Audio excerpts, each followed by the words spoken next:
Quero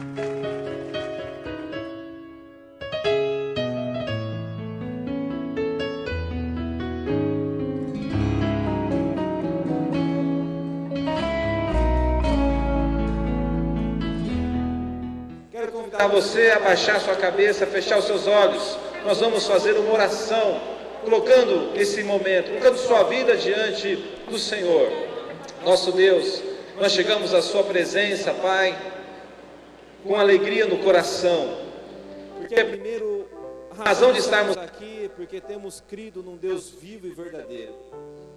Quantas coisas o Senhor não tem nos abençoado e fez isso em nossas vidas durante essa semana. Nós estamos aqui também reunidos, ó Deus, para colocar nossas vidas diante do Teu altar. E cada problema, cada luta, nós cremos que o Senhor tem uma bênção reservada para nós.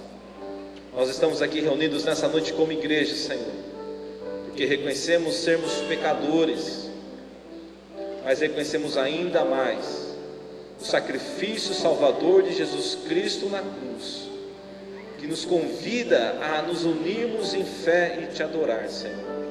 Por isso, Pai, o louvor dessa noite, por isso, ó Deus, cada canção, cada nota musical, cada palavra aqui, é para louvarmos o autor e consumador da nossa fé, a razão da nossa esperança, o motivo da nossa alegria, aquele que nos dá a certeza de que nada nos separará do amor de Deus, nosso Senhor Jesus. A Ti, Senhor, a honra, a glória e o louvor.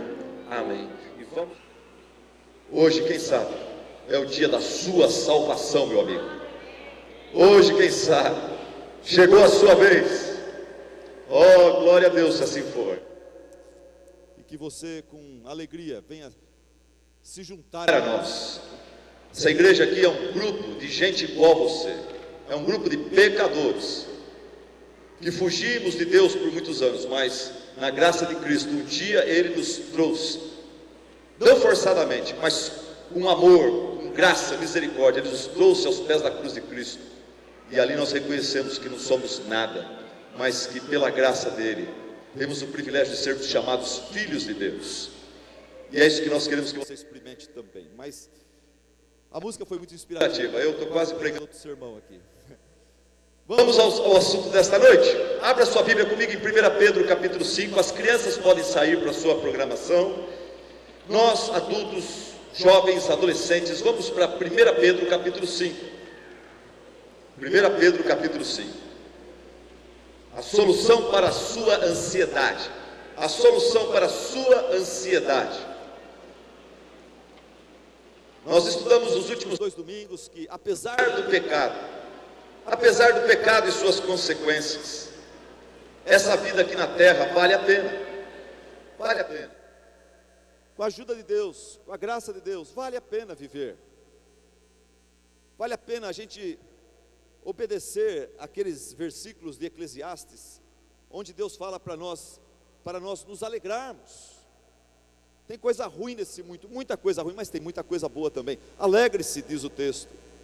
Depois o texto fala: afaste o seu corpo de tudo que vai destruí-lo, afaste a sua alma de tudo que vai prejudicá-la.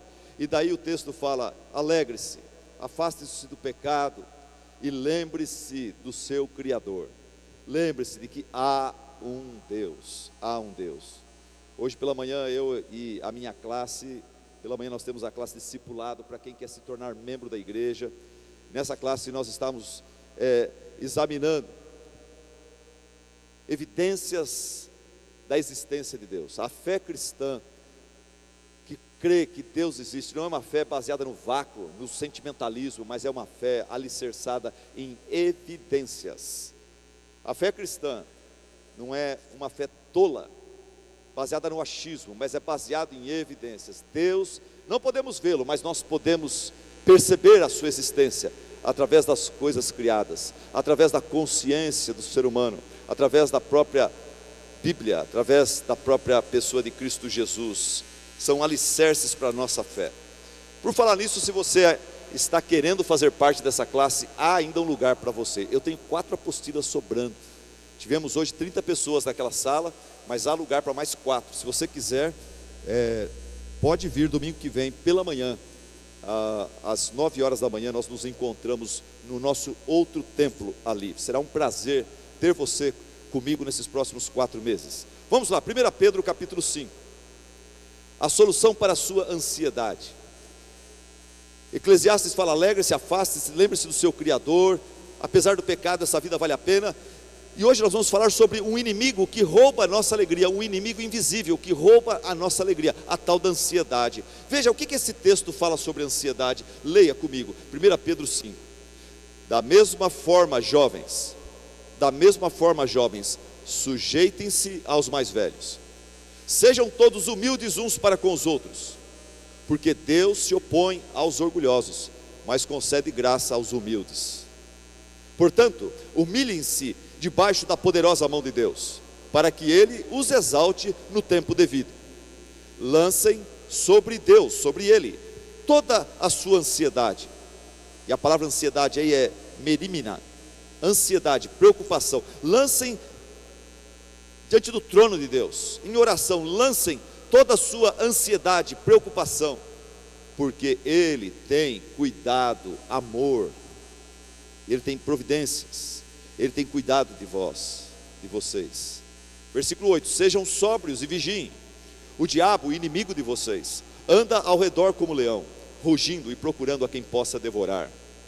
Resistam-lhe, permanecendo firmes na fé, sabendo que os irmãos que vocês têm em todo o mundo, ao redor do mundo, estão passando pelos mesmos sofrimentos. Você não é o único que está sofrendo, tem muito crente bom sofrendo também.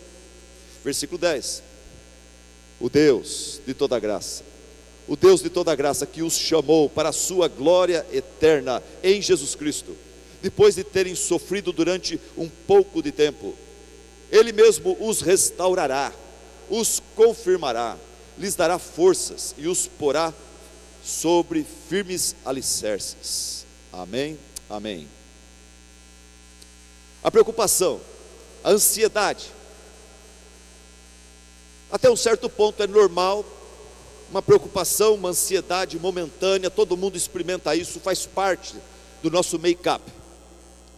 Mas a preocupação e a ansiedade exagerada geram tristezas, inseguranças, desencorajamento, medo, fobia, estresse, depressão. Em 2012, o segundo remédio e quarto remédio, medicamento mais vendido no mundo, foram remédios relacionados à ansiedade, à depressão, à psicose: aripiprazol e a duloxetina. Somente esses 2 medicamentos renderam para a indústria farmacêutica mais de 10 bilhões de dólares. Logo, a ansiedade não é apenas um grande problema, é um grande negócio. Vamos, como igreja, começar a fazer remédios antidepressivos, vamos ficar ricos. É um grande negócio. O Márcio, eu vou chamar esse homem de Márcio. Ele era um homem de meia idade, um pequeno empresário que vivia preocupado. Nunca se via ele sorrindo de uma forma gostosa, livre, espontânea. Sempre preocupado, sempre nervoso, sempre apreensivo. O camarada sempre em crise. Você conhece esse Márcio? Você conhece, talvez você seja ele. E o Márcio era esse cara. Seu amigo Pedro, um dia encontra o Márcio. E o Márcio está legal, ele está bem, ele está resolvido, ele está alegre, feliz, ele está rindo de forma espontânea. E o Pedro fala: Márcio, o que aconteceu com você, cara? Fala: você não sabe, eu estou numa boa. Mas como você vivia preocupado, agora você está tranquilo? Ele falou: eu estou tranquilo porque eu tive uma ideia genial. Eu contratei um cara com MBA, um cara bom, para se preocupar no meu lugar.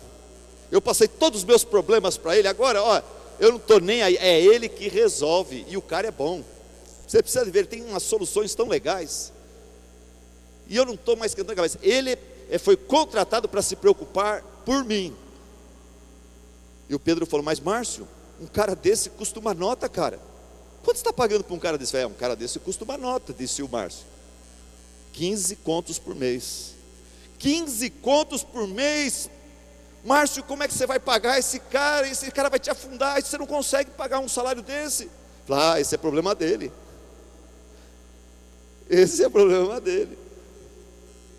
Todos nós gostaríamos de ter um camarada bom, se preocupando por nós, em nosso lugar, é ou não é? No texto lido, o nosso bom Deus fala que Ele se propõe, Ele se oferece em ser essa pessoa que vai se preocupar pelos seus problemas. Ele oferece tomar essa posição. No versículo 7, 1 Pedro 5,7, olha na sua Bíblia aí. Deus fala: lance sobre Deus todas as suas ansiedades, preocupações, porque Ele cuida de nós. Ele tem um cuidado especial por nós e Ele não cobra nada. O texto não fala isso, mas eu sei disso. Deus se oferece de se preocupar por você e Ele não cobra nada. Ele não cobra 15 por mês. Deus não só oferece essa ajuda tremenda, mas como também Ele ordena que a gente não se preocupe, não viva ansioso. Se Deus fala para a gente não viver ansioso, quando a gente fica ansioso e preocupado, a gente está desobedecendo a Deus. Logo, ansiedade é pecado. É um pecado branco, que ninguém na igreja condena um ao outro. A gente condena as pessoas porque, você estava no lugar errado, na hora errada. Você adulterou. Você está falando mentira. Você está sendo maldoso. Você não deu dízimo. Você fez isso, você fez aquilo. Você não está perdoando. A gente tem pecados que a gente pega pesado, mas a gente encontra um irmãozinho ansioso, a gente fica com dó dele. Como se aquela ansiedade fosse uma coisinha, coitado, fosse um problema. Não, aquilo é pecado. A gente precisa puxar a orelha dele, não é ficar passando a mão na cabeça dele, não. Fala: irmão, se arrepende, isso é pecado. A pergunta vem, e eu sei que tem muita gente perguntando assim agora para mim: pastor, me explica, por que a ansiedade é pecado? Por que a ansiedade é pecado? Por que Deus proíbe a ansiedade? Por que Ele condena a ansiedade? Por que Ele não quer que você pratique esse hábito de estar e ser ansioso? Porque Deus te ama, e Ele proíbe só aquilo que faz mal para a gente. E Ele proíbe a ansiedade, Ele condena a ansiedade. Ele chama a ansiedade de pecado, porque a ansiedade destrói o nosso corpo. A ansiedade rouba nossa alegria e entusiasmo para com a vida. Em Provérbios, no capítulo 12, versículo 25, fala: o coração ansioso deprime o homem. E Deus não quer ver você deprimido. E Ele então fala: ansiedade é pecado, vamos resolvê-la. Deus condena a ansiedade porque ela destrói nosso corpo, ela rouba nossa alegria, nossa energia, ela diminui nossa resistência imunológica. Por isso que em Neemias, no capítulo 8, versículo 10, o Neemias fala para o povo de Deus: parem de se entristecer de forma tão profunda. O povo começou a se arrepender dos pecados e confessar os pecados, e não parava de chorar, e chega uma hora que o pastor Neemias falou: para, gente, chega agora já nos quebrantamos, já confessamos nosso pecado, já lamentamos os nossos erros, agora vamos nos alegrar, porque a alegria do Senhor é nossa força. Tristeza prolongada enfraquece, adoece a gente, bagunça o equilíbrio químico do nosso metabolismo. Nós acabamos perdendo o apetite, ou comendo demais, ou acabamos perdendo o sono, ou dormindo demais, e daí surgem gastrites, úlceras, tumores. Deus fala que a ansiedade é pecado porque ela destrói nosso corpo. Deus fala que a ansiedade é pecado porque ela destrói nossa vida social, nossa vida profissional, nosso ministério, nossa vocação, destrói nossa vida espiritual. A ansiedade é um pecado, destrói nossa vida espiritual, destrói nossa vida social, porque a ansiedade nos leva a ficar dominados por um pensamento, por uma preocupação. Meu filho, meu emprego, sei lá eu o que é, meu namorado. E quando você começa a ficar ansioso e preocupado com uma coisa só, alguém falou que a ansiedade é como um pequeno riacho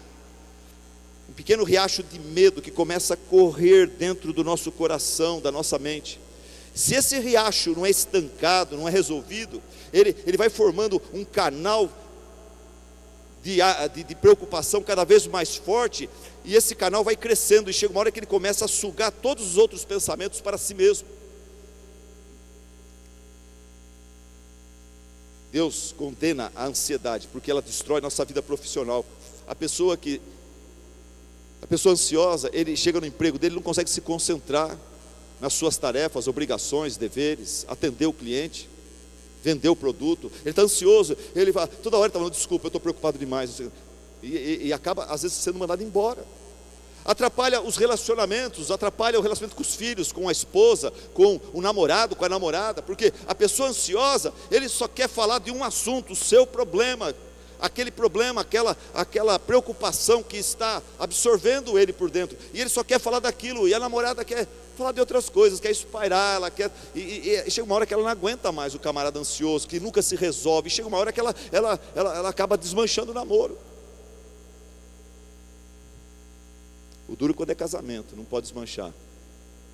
E aquela mulher ou aquele marido não se resolve, sempre em crise, sempre ansioso, sempre descontente, sempre triste, sempre. Daí, com peso para quem está por perto, estraga o casamento. Por isso Deus fala, ansiedade é pecado. E porque Deus fala que ansiedade é pecado, logo, o pecado nos separa de Deus, então estraga a nossa vida espiritual também. Deixa eu falar uma coisa importante. Eu tenho tanta coisa aqui, nós temos que correr. Por isso que você hoje, você precisa estar bem ligado. Tá, não? Vamos lá, você está ligado?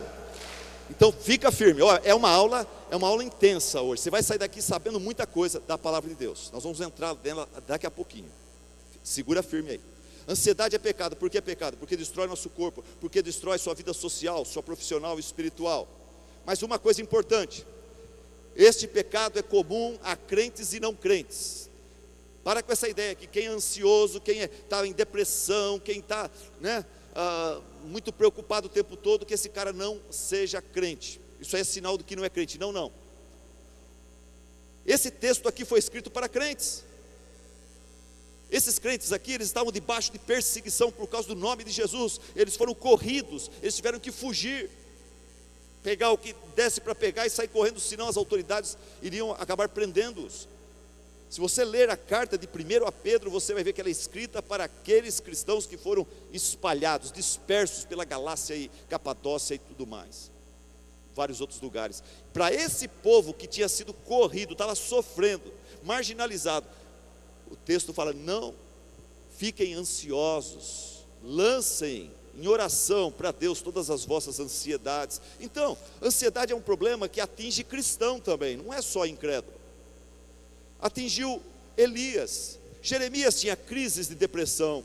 O maior e melhor pregador de todos os tempos, um tal de Charles Haddon Spurgeon, esse homem tinha crises de depressão, ele lutava contra elas. Mas a pergunta crucial hoje à noite é essa: será que Deus tem solução para esse problema? Eu sou um ansioso, eu sou um preocupado, será que Deus tem solução para mim? Eu quero libertação, será que Deus pode me libertar mesmo? Será que Deus sabe como nos libertar da preocupação, da ansiedade, do medo, da depressão? E a resposta é um grande e maravilhoso sim, sim. Deixa eu falar para você o meu sim. Os remédios ajudam a gente a se fortalecer, a aguentar e administrar a ansiedade e talvez até a depressão. E os remédios têm o seu devido lugar, mas só Deus é poderoso para nos libertar completamente. Essa é a boa notícia que eu tenho para você. Desse púlpito não estamos falando para você, não vá ao médico, não vá ao psiquiatra, não tome remédio, não estou falando isso. Graças a Deus pelos remédios que ajudam a gente a se estabilizar. Mas o remédio não vai libertar você. Ele vai ajudar você a conseguir pensar direito para poder então tratar das raízes e dos problemas que estão levando você à depressão, à ansiedade crônica. Qual que é a solução de Deus para a ansiedade? Qual que é a solução de Deus para a ansiedade? Vamos para esse ponto importante agora. Está ligado? Ok? Você vai ficar surpreso com a solução de Deus. Eu fiquei. Eu esperava que hoje ia ser um culto, que eu iria trazer assim, eu iria abraçar todo mundo e chorar com todo mundo, mas o texto falou um negócio totalmente diferente do que eu achava. Você vai se surpreender também com a solução de Deus para a ansiedade. Aperta os cintos de segurança, fica ligado, fica ligadão, tá? E E aprenda e aplique para a sua vida. E aprenda para ajudar outros ao seu redor que estão sofrendo por causa de ansiedade crônica, depressão. 1 Pedro no capítulo 5, no versículo 5, fala assim: da mesma forma, jovens, sujeitem-se aos mais velhos, sejam todos humildes uns para com os outros, porque Deus se opõe aos orgulhosos, mas concede graça aos humildes. Portanto, humilhem-se debaixo da poderosa mão de Deus, para que Ele os exalte no tempo devido. Lancem sobre Ele toda a sua ansiedade, porque Ele tem cuidado de vocês. Qual que é a solução de Deus para a ansiedade? Nesses versos lidos, nós temos a resposta de Deus, a solução de Deus para a nossa ansiedade. E a palavra principal nesses versos é a palavra humildade. A solução de Deus está nesses versos. E nesses versos a palavra principal é humildade. Agora você tem que ficar bem atencioso. Presta bem atenção. Essa aqui é o coração da mensagem. Se liga, tá bom? Ok. Os versículos vão estar no telão. Então, fica comigo aqui, tá? O versículo 5 desse texto, o autor sagrado se dirige aos jovens, dizendo a eles: sujeitem-se aos mais velhos. Da mesma forma, jovens, sujeitem-se aos mais velhos. Jovens, ele está dizendo: deixem o seu orgulho, parem de parem de pensar que vocês já sabem de tudo. Parem de pensar que vocês podem fazer o que dá na cabeça. Sujeitem-se aos mais velhos.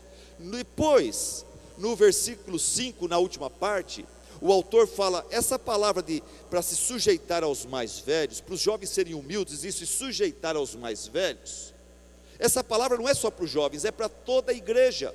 E daí o autor sagrado fala: sejam, não só os jovens, sejam todos humildes, uns para com os outros. E no versículo 6, completa essa ideia dizendo que, além de sermos humildes, submissos uns para com os outros, nós devemos também ser humildes para com Deus. O versículo fala: humilhem-se debaixo da poderosa mão de Deus. E no versículo 7 a gente faz a pergunta: como é que eu posso me humilhar sobre a poderosa mão de Deus? O versículo 7 explica: lançando sobre Ele toda a vossa ansiedade, entregando a Ele a sua ansiedade, a sua preocupação, confiando sua vida nas suas mãos. Esse é um jeito de você ser humilde e não orgulhoso. O orgulhoso se preocupa, reclama, braveja, fica estressado, deprimido. O humilde, ele ora, ele confia o seu problema ao Senhor, ele descansa no Senhor. Logo, agora que você tem que estar, vamos ver se você concorda com a palavra de Deus. Logo, a solução para o meu coração ansioso é humildade. A solução para o meu coração ansioso é humildade. Logo, o problema do meu coração ansioso é orgulho. A solução para o meu coração ansioso, deprimido, preocupado é orgulho. Isto não soa legal. Isto soa estranho para nós que costumamos abraçar o irmão ansioso e preocupado. O irmão que está cometendo esse pecado, a gente tem dó dele, a gente sente por ele, a gente fica preocupado também com ele e por ele. Isso soa estranho. Eu vou falar uma coisa para vocês, eu não vou nem falar de memória, eu vou ler o que eu coloquei aqui. Olha, nós temos dificuldade de aceitar essa verdade, que o problema do meu coração ansioso é o orgulho. Nós temos dificuldade de aceitar esse parecer. Por quê? Porque em nossa própria sabedoria, toda vez que lidamos com alguém preocupado, ansioso, entristecido e amedrontado, nós acreditamos que estamos diante de uma pessoa carente, enfraquecida, humilhada, digna de misericórdia. E de certa forma, sim. Mas essa pessoa é digna de misericórdia porque está em pecado, e ela precisa ser corrigida, e ela precisa sair do pecado. Mas o que o nosso coração sente é isso.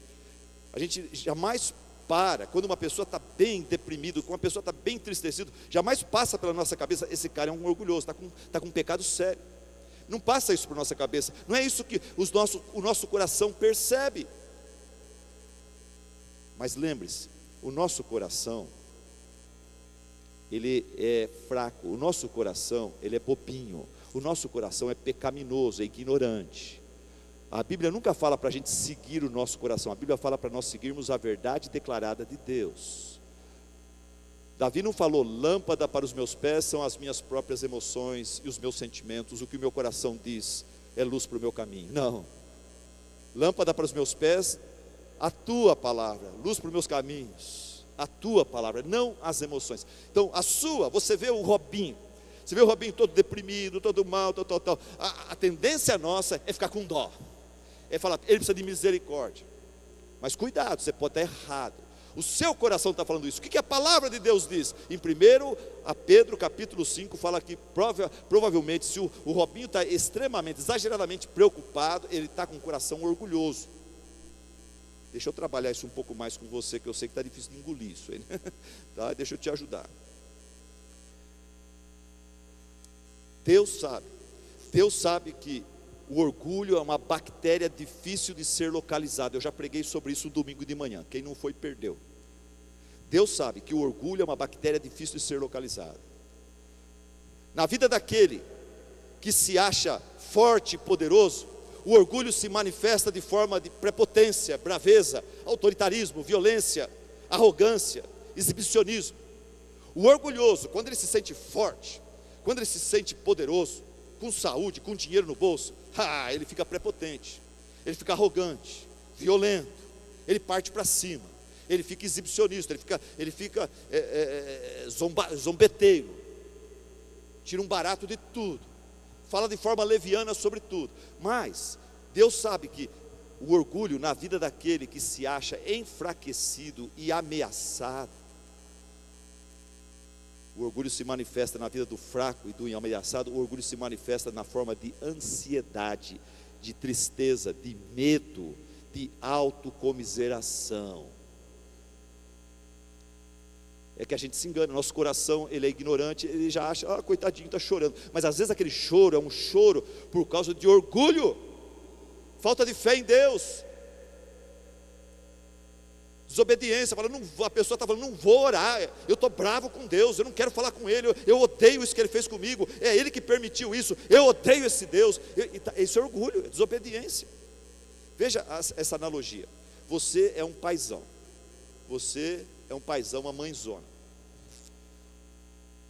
Ou melhor, você tem um paizão, você tem um super pai, um pai presente, um pai que é bem sucedido na vida, um pai que sempre cuidou de você, tá? Esse é o seu pai. Você, 25, 30 anos, casado, recém-casado, está passando por um aperto financeiro. E você está triste, você está meio que ansioso, você está preocupado, você está começando a ficar meio deprimido. O seu pai te abraça, escuta a sua história e ele fala para você: filho, confia em mim, fica tranquilo, faz o seu melhor. E por favor, filho, não se preocupa não, faz a sua parte, o que faltar eu completo, o que faltar papai chega junto, não se preocupa, só faz a sua parte, para de ficar ansioso, vamos jantar, vamos almoçar agora. Mas imagina que o pai percebe que naquela tarde de domingo, aquele filho, mesmo depois de uma palavra desta, aquele filho continua preocupado, continua entristecido, amedrontado, estressado, deprimido. Qual que é a conclusão que o pai chega? Minha palavra não vale nada para esse filho. Esse filho, eu acabei de falar para ele antes do almoço: filho, faz a sua parte, fica tranquilo, o pai garante, o que faltar no final o pai dá um jeito. O pai tem uma poupança, aí o pai dá um jeito. Mas o filho continua estressado, continua preocupado. O pai entende que o filho está falando o seguinte: pai, eu não confio em você. Pai, eu até acredito no seu amor, mas eu não acredito que você tem condições, força e poder para me ajudar. Eu até acredito que nas suas boas intenções, mas eu não acredito que você realmente entenda a seriedade, a urgência em que me encontro. Pai, eu tenho mais condições de cuidar de mim mesmo do que o Senhor tem. Pai, desculpa, mas eu confio mais em mim mesmo do que em você. É isso que o filho está passando para o pai, é essa mensagem. E isso é o quê? É orgulho puro, é orgulho importado do abismo. Logo, o problema do meu coração ansioso é o orgulho. Logo, a solução para o meu coração ansioso é humildade diante de Deus. Amém? Então o que fazer? Vamos lá. O que fazer? O que fazer? Primeira coisa, com a ajuda do Espírito Santo, em oração, lendo a Bíblia, com a ajuda talvez do pastor Zeca, com a ajuda da irmã Keile, com a ajuda do pastor Renato, com a ajuda do líder da sua célula, e com oração de alguns irmãos, você rejeite toda forma de orgulho diante de Deus. Rejeite toda forma de orgulho, rejeita toda tendência ou atitude de autossuficiência, de independência existencial, que o leva a não orar, mas a se preocupar, ou orar meia boca, mas na verdade não está orando coisa nenhuma, está só porque o pastor falou, daí você orou ali, mas aquilo você não fez de coração aquela oração. Verdade que você está agarrado naquele problema, e você acha que é você que tem que resolver, é você que tem que resolver na hora que você quer, e você fica frustrado porque você não tem o poder para isso, e deve ficar até bravo com Deus e rebelde com Deus. Por que você tem que rejeitar toda forma de orgulho, toda forma de independência existencial? Porque Deus se opõe aos orgulhosos, mas Ele concede graça aos humildes, diz o nosso texto. Porque o nosso texto fala: humilhem-se debaixo da poderosa mão de Deus, para que Ele os exalte no tempo devido. Lancem sobre Ele toda a vossa ansiedade, porque Ele tem cuidado de vós. Amém? Segunda coisa, através da oração, contra-ataque a preocupação. Vamos falar juntos? 1, 2, 3. Através da oração, contra-ataque a preocupação. Através da oração, contra-ataque a preocupação. Lancem sobre Ele toda a sua ansiedade, porque Ele tem cuidado de vocês. A sua ansiedade pode ser por causa de um anel que você perdeu e você não acha. O maridão deu aquele anel, ele pagou lá naquela loja tal, não vou falar o nome, que tem vários irmãos que vendem anel aqui, então não vou ofender ninguém, né? Outro dia eu estou levando bronca, eu menciono o carro aqui, eu menciono uma marca, mas tem um irmão que vende de outra marca aí, e ele fala: ô pastor, né? Né? Então, o maridão te deu um anel, e você tirou para não machucar aquele anel, para não ferir, você tirou para lavar a louça e perdeu, não acha. Você está ansiosa com aquilo, você não consegue se concentrar em nada. Os filhos vêm, fazem uma brincadeira com você não curte, você está preocupado, e aquele anel, e já varreu a casa 3 vezes. Ora sobre aquilo, pode ser um anel, ore sobre aquilo. Pode ser um filho com um mal súbito no hospital, é uma coisa, ore sobre aquilo também. Lance sobre Deus toda a vossa ansiedade. Tem gente que fala: não vou orar a Deus sobre, é um anel, uma coisa material. Para com isso, a palavra de Deus aqui não tem nenhuma restrição, falar ore só por coisas físicas, espirituais, não. Lance sobre Deus qualquer coisa que está te perturbando, roubando a sua paz. Leve a Deus em oração. Deus ama ouvir a oração dos seus filhos que confiam nele e entregam o seu caminho a Ele. Sabe o que acontece comigo? Eu passo por um problema que começa a me preocupar, eu vou e eu oro. Daqui a pouco vem aquela preocupação, eu oro outra vez. Daqui a pouco vem aquela preocupação, eu oro outra vez. Assim eu vou fazendo. Mas às vezes eu oro, e daí vem a preocupação, eu não oro, daí eu começo a me preocupar. Eu orei, mas agora estou preocupando. Daí eu fiquei pensando, imagina se eu fizesse isso com o gerente do banco. Imagina se você faz isso com o gerente do banco.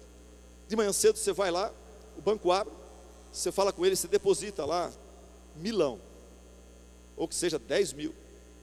Quem tem mais 50 mil, deposita. Mas quando dá mais ou menos 2 da tarde, você aparece lá, meio sem graça, e o gerente fala: o que você vai fazer? Precisa mais alguma coisa? Ele fala: eu vou sacar. Eu falo: mas você depositou hoje. Não, eu vou sacar. No outro dia você volta lá e eu vou depositar de novo. 2 horas da tarde, aparece de novo lá, meio que tentando se esconder atrás da folhagem. O gerente: ô fulano, e aí? Tudo bem? Eu vim sacar. Alguns de nós fazem isso com Deus. Tem a preocupação, fala: Senhor, aqui está esse problema com meu filho, está aqui, Senhor.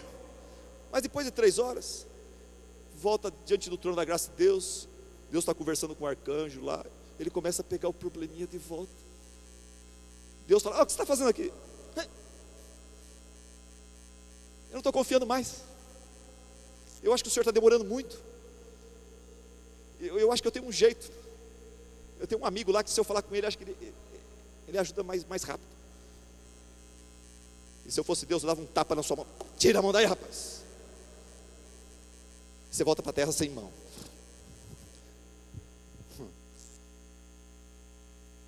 Através da oração, contra-ataque a preocupação. Graças a Deus, Deus não enjoa. Ele sabe que nós somos fracos, Ele sabe a nossa estrutura, que nós somos pó, nós somos vulneráveis, nós somos inconstantes. Então, irmão, não liga não. Crianças fazem isso com os pais. Minhas filhas já fizeram isso comigo. Pai, você vai mesmo me levar? Vou, filha, vou. Pai, você vai me levar lá, né? 3 horas depois. Pai, você esqueceu de que o senhor prometeu, né? Tal. E a gente que é humano, a gente tolera isso aí. Muito mais Deus. Ele é muito paciente, Ele é longânimo. O texto fala: está preocupado? Fala com Deus. Está preocupado? Fala com Deus. A preocupação voltou de novo? Fala com Deus. Nesses tempos que eu enfrentei uns problemas sérios com a minha filha, eu e a Vângela, nunca oramos tanto. Por quê? Porque a nossa fé é fraca, e a gente vira e mexe, a fé parece que enfraquece, e a gente tem que voltar, ajoelhar de novo, e fechar a porta do quarto, e orar outra vez, ou dirigindo, orar outra vez. Daí a gente confia, daí a gente entrega, mas daqui a pouco a fé vai enfraquecendo de novo, vem uma má notícia, você começa de novo a ficar preocupado, achando que Deus não vai cuidar, que não está cuidando, tem que orar outra vez. E Deus, na sua paciência, Ele não me fulminou. Eu orei demais nesses dias, muito, mas Deus, Ele me preservou. Ele não vai ficar bravo com você. Lance sobre Deus toda a sua ansiedade, toda, porque Ele tem cuidado de vocês. Ele os criou, Ele tem prazer em cuidar de você. Terceiro ponto: troque seu pequeno Deus, seu Deus pequeno, pelo Deus bíblico. Troque seu Deus pequeno pelo Deus bíblico. Troque seu Deus pequeno pelo Deus bíblico. Por quê? Porque é difícil confiar num Deus pequeno. É difícil, eu sei. Um pastor foi convidado para pregar no outro estado. A esposa foi convidada também, se ela quisesse ir, ela poderia ir, legal. Só que a pessoa que convidava falou: é uma viagem bem longa, de ônibus não dá, de carro o senhor vai levar muito tempo. O cara falou: eu tenho um monomotor e eu tirei um brevet agora, eu vou levar o senhor e sua esposa lá. A esposa fez uma cara assim. A hora que o irmão saiu, ela falou: maridão, você vai nesse negócio aí? Eu vou. Ela falou: estou fora. Eu não tenho fé para viajar num monomotor daqui até aquele outro estado tão longe assim. Esse cara vai, talvez, provavelmente pingando. Não dá para de monomotor e não vou direto para monomotor. Eu não tenho fé para isso. Eu estou fora, você pode ir sozinho. Se você vai sozinho. Eu não vou com você não. O marido ficou triste. Continuou os planos.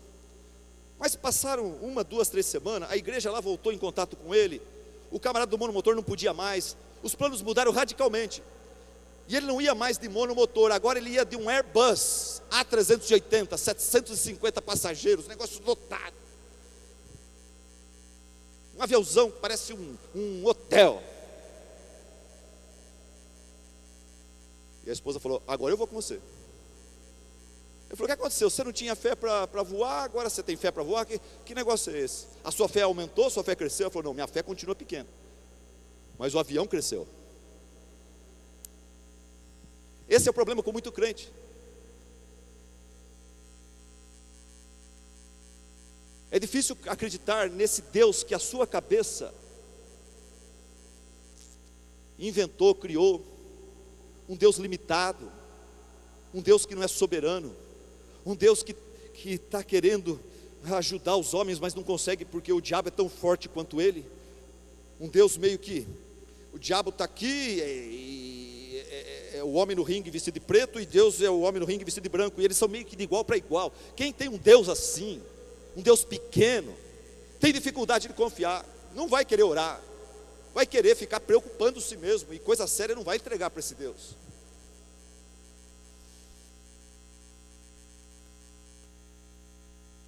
Então, troque o seu Deus pequeno pelo Deus da Bíblia. Somente nesse texto que nós lemos hoje à noite, nesses poucos versículos, tem 4 verdades maravilhosas sobre o Deus bíblico. Não o Deus da sua cabeça, da sua cachola, que você precisa deletar e substituir por esse Deus, por exemplo, revelado aqui nesses versículos que nós lemos. O que esses versículos falam sobre Deus? Você viu aí?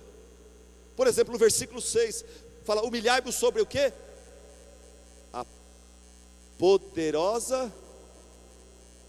O versículo fala que Deus tem uma mão poderosa, não é igual a minha, não é igual a sua, não é igual a do diabo, é muito maior, muito mais forte, eficaz. Quando ele age, ninguém consegue impedi-lo. Isso me traz à mente Isaías 43, 11 a 13, onde o profeta falava assim: eu mesmo sou o Senhor, e além de mim não há Salvador algum. Eu revelei, salvei e anunciei, eu, e não um Deus estrangeiro entre vocês. Vocês são testemunhas de que eu sou Deus, declara o Senhor. Desde os dias mais antigos eu sou. Não há quem possa livrar alguém da minha mão. Agindo eu, quem impedirá, diz o Senhor? Porque a sua mão é poderosa. Você crê num Deus que tem mão poderosa? Ou seu Deus tem uma mãozinha fraca? Que, não consegue, tenta, mas às vezes não dá. O texto fala que Deus não só tem uma mão poderosa, mas fala que esse Deus de mão poderosa, Ele é poderoso para exaltar, promover os humildes. Isso me traz à mente um versículo maravilhoso, de 1 Samuel, no capítulo 2, versículo 6, onde fala: o Senhor, olha, o Senhor, o Deus da Bíblia, não o Deus da sua cachola, da sua inteligência, o Deus que você criou, esse ídolo que você criou na sua mente. Eu estou falando do Deus da Bíblia. Olha o que ele pode fazer, o que Ele faz. Olha, o Senhor é o que tira a vida e é o que a dá. Ele faz descer a sepultura, Ele faz tornar a subir dela. O Senhor empobrece e enriquece, Ele abaixa e também exalta, levanta o pobre do pó, e desde o monturo exalta o necessitado. Essa palavra monturo significa desde o lixão, é onde é jogado os dejetos da cidade, desde o esgoto, desde a fossa, Ele levanta o necessitado, para o fazer assentar entre os príncipes, para o fazer herdar o trono da glória. Porque do Senhor são os alicerces da terra, e assentou sobre eles o mundo. Esse é o Deus bíblico, não é o Deus da sua imaginação, é o Deus da Bíblia. Ele tem mão poderosa, Ele exalta os humildes, Ele faz o que Ele quer, Ele é Deus, Ele é soberano. Versículo 17 fala que esse Deus de mão poderosa, que é soberano, Ele tem cuidado de vocês, Ele tem amor por vocês. E aí você, meu amigo, pense no seu passado. Quantos anos você tem? Quantos anos Deus já te deu? Quantos anos Deus já preservou tua vida? Quantos anos Deus já interviu e te libertou e livrou de perigos, de medos, de problemas? Olha como esse Deus é maravilhoso. Veja como que as misericórdias dele, nos tantos anos de vida que você tem, elas têm se renovado a cada manhã. Por isso que o autor sagrado fala: as misericórdias do Senhor são a causa de nós não sermos consumidos, porque as suas misericórdias não têm fim, novas são cada manhã, grande é a tua fidelidade. A minha porção é o Senhor, diz a minha alma, portanto esperarei nele. Bom é o Senhor para os que esperam nele, para a alma que o busca. Esse Deus de mão poderosa, que nos ama, que cuida de nós. O texto do versículo 10 fala que Ele é o Deus de toda graça. Ele é o Deus de toda graça. Foi Ele quem nos chamou para a sua glória em Cristo Jesus. Ele é o Deus de todo favor imerecido, Deus de toda graça. Ele é o Deus de todo favor não merecido. Ele é o Deus que não nos abandonou nos nossos próprios pecados. Ele é o Deus que não desistiu de nós. Ele é o Deus que não poupou o seu próprio Filho, antes o entregou por nós. E esse Filho, Jesus Cristo, que nunca cometeu pecado, se fez pecado por nós lá na cruz, para que nós fôssemos feitos justiça de Deus. Por isso que o apóstolo Paulo fala: vocês sabem muito bem, vocês conhecem a graça do nosso Senhor Jesus Cristo, que sendo rico se fez pobre, para que pela sua pobreza vocês se tornassem ricos. Rejeite esse Deus pequeno, mesquinho, fraquinho, raquítico, que é a sua mente, esse ídolo que você criou. Deleta isso do seu computador e passe a estudar a palavra de Deus, e passe a formatar e formar uma imagem de Deus bíblica, o Deus todo-poderoso, o Deus grandioso, o Deus soberano, não um Deus monomotor, um Deus A380. Você pode confiar, você vai naquele avião, você nem percebe que você está num avião, você sente que está num hotel 5 estrelas.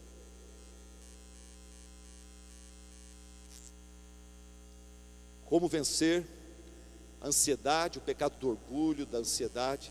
Primeiro, rejeite toda forma de orgulho, de posicionamento, de atitude, de autossuficiência, como se você que deu a vida para você mesmo, você que tem se preservado, você que tem feito tudo, e que tudo que você tem é glórias a você mesmo. Para com isso.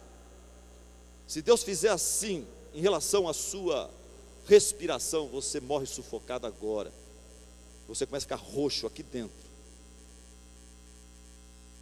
Você não é autossuficiente, é Deus que está preservando você, tendo paciência com você, na esperança de que você cresça e se volte para Ele, e ande com amor ao lado dEle.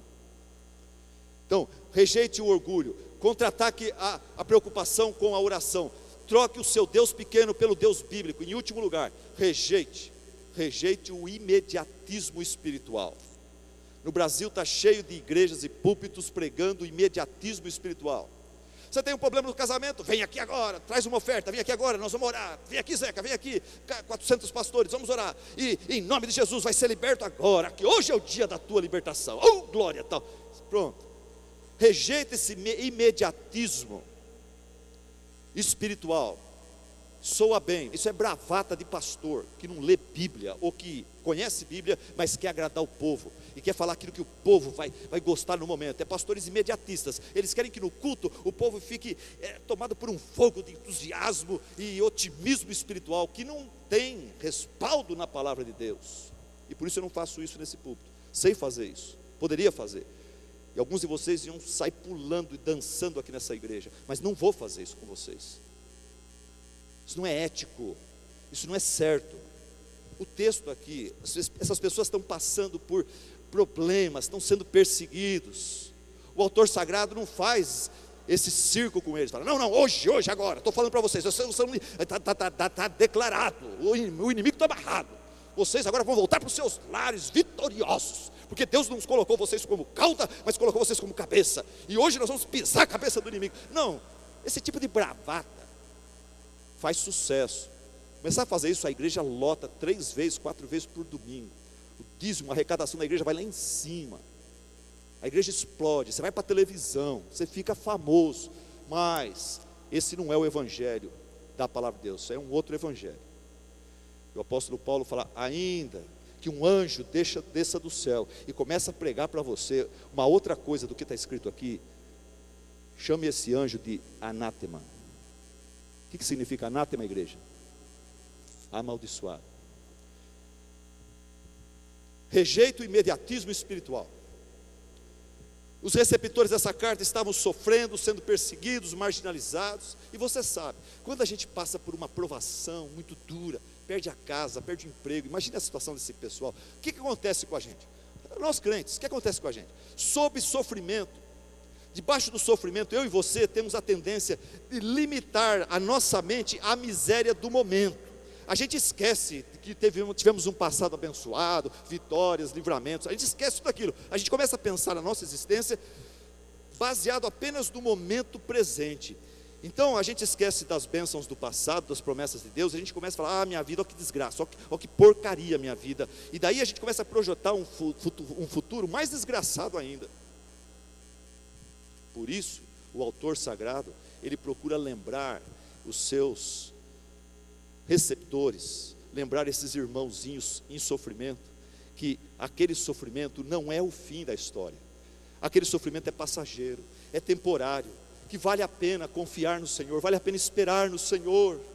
Por isso que no texto, ele fala no versículo 8, sejam sóbrios e vigiem, o diabo, o inimigo de vocês, anda ao redor como leão, rugindo e procurando a quem possa devorar, resistam-lhe, permanecendo firmes na fé, sabendo que Não desista, vocês vão continuar sofrendo por um tempo, mas não desista, sabendo que o Deus de toda graça que os chamou lá no passado para a sua glória eterna em Cristo Jesus, depois de vocês terem sofrido durante um pouco de tempo, esse sofrimento ele vai continuar, mas é durante um pouco de tempo, comparado com a eternidade por vir.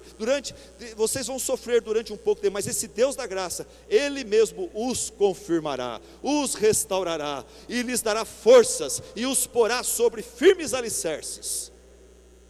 Tenham paciência, está dizendo o texto, vale a pena esperar. Você está passando por um momento difícil, está orando, entregando, confiando, e continua fazendo isto. Mas cedo ou mais tarde, Deus, na hora certa, Ele vai chegar junto e vai te dar o livramento que você tanto deseja, que você tanto pede. Ele te conhece, Ele te ama, Ele está preparando lá, mas você não fica impaciente não caia no imediatismo espiritual. E é difícil para nós, porque nós vivemos numa sociedade imediatista. Aí fora, hoje à noite, amanhã, vivemos numa sociedade, uma cultura imediatista. Uma cultura competitiva, barulhenta e apressada, tudo tem que ser com pressa. O lema do homem dos nossos dias, da mulher dos nossos dias é: eu quero o que eu quero aqui e agora, se demorar eu vou para outro lugar. Então nós temos o poupa-tempo, o café instantâneo, cartão de crédito, crédito automático, temos micro-ondas, temos fast food. Essa semana eu e a Vange tivemos que ir para São Paulo, na volta 10h30 da noite, passamos em Bauru, tudo fechado, fomos comer com muita fome. Fomos no McDonald's, fast food, comida rápida. Você conhece, quantos já foram no McDonald's aqui? Levanta a mão. Tem uma ideia? Sabe como que é McDonald's, né? É fast food, é comida rápida.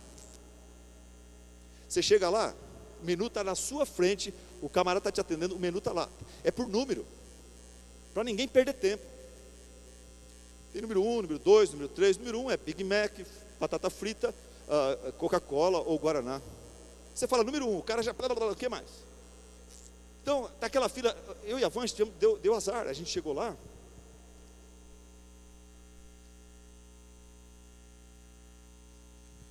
Eu acho que os alunos tinham saído da faculdade, estava todo mundo lá. Estacionamento lotado. Fila enorme. Eu chego eu não gosto de ir no McDonald's, mas quando não tem jeito tem que ir lá. Eu gosto da batata frita deles, eu gosto. Ketchup, batata frita, mas o sanduíche eu não gosto. Mas eu sei o meu número. Eu chego lá e... Pois não, senhor, fala, número 6. Cara, pois não, a senhora. Daí vem a Vange. Ô moço, eu queria... Tudo bem? Boa noite.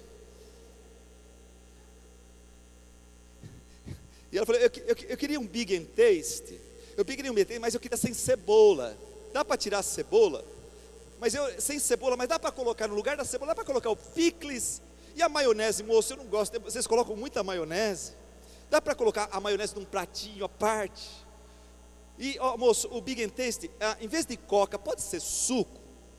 E moço, em vez da batata frita, pode ser um side salad, pode ser uma saladinha, pode ser, moço, a moça que está acostumada com números, 1, 2, qual que é o seu 6, 7, a moça fica, e a fila enorme, todo mundo esperando, olhando para a Vange, para a moça, e eu ali, e a moça não sabe o que fazer com essa cliente exigente, que pensa que está num restaurante. E a moça fica perdida e fica tanta informação, tanto pedido. Ela pega um gerente que vai passando, fala, ô Antônio Carlos, vê essa moça aqui, é muito complicado.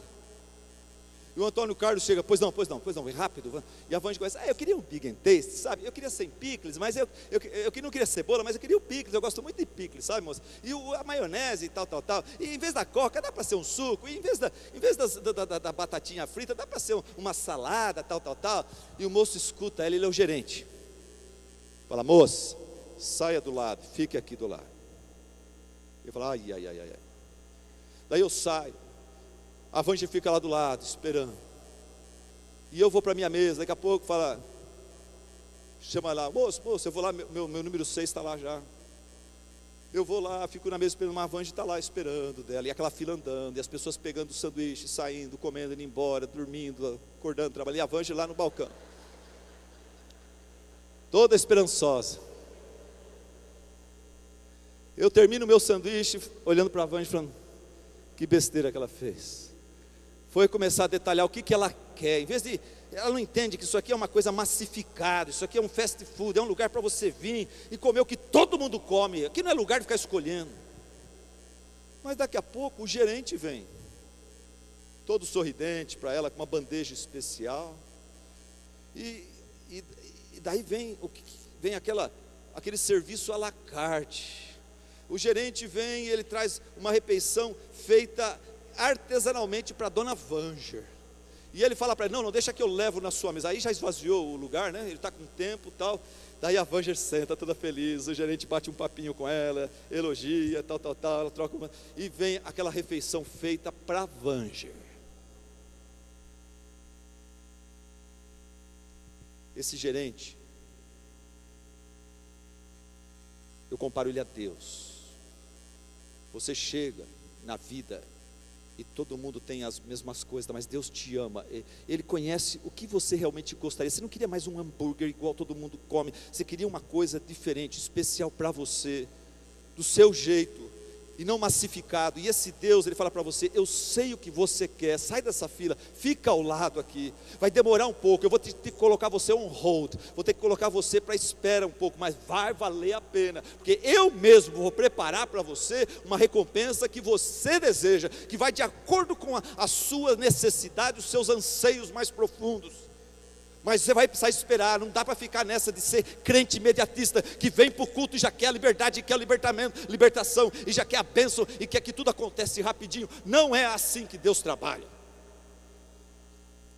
E eu encerro com esse versículo, vale a pena esperar, no tempo de provação, quando as coisas não estão como você gostaria, quando você se sente inseguro, lance sua ansiedade a Deus, quantas vezes for necessário. Combata, contra-ataque a preocupação, a ansiedade com oração. Confia, espera no Senhor que vale a pena, porque o Deus, o seu Deus, o Deus bíblico, não o Deus da sua cachola, não o Deus que a sua mente inventou, mas o Deus da Bíblia, Ele é o Deus de toda graça, Ele é aquele que chamou você para a sua eterna glória em Cristo Jesus, e depois que você ter passado por alguma provação, e essa provação pode durar um bom tempo, mas no final, você pode ter certeza que esse próprio Deus, Ele vai vir com uma bandeja maravilhosa, cheia de bênçãos para você, e Ele promete que nessa bandeja vai ter restauração completa, e Ele vai te confirmar como filho de Deus, diante do trono de Deus, e Ele vai te dar forças, e vai colocar você sobre um alicerce firme e forte, para toda a eternidade, amém? Abaixa a sua cabeça, feche os seus olhos, se Deus falou com você agora, fale com Ele. Esse é o momento seu com Deus. Antes de começarmos a semana, antes de sairmos daqui, eu quero dar um tempo para você falar com o Senhor. Que a cada dia, Senhor, nós possamos realmente te louvar por cada bênção que o Senhor nos dá, por cada providência recebida de Ti. E que o amor de Deus Pai, amor que nos faz confiar, amor que nos faz descansar, que a graça de Cristo Jesus, aquela que nos dá mais do que pedimos, que nos atende nos dias difíceis, e a comunhão do Espírito, possam nos dar a paz, a segurança e a confiança necessária diante de cada luta, que nós possamos descansar no amor de Deus, na graça do Filho e na comunhão que temos no Espírito, amém. A todos vocês, uma semana abençoada.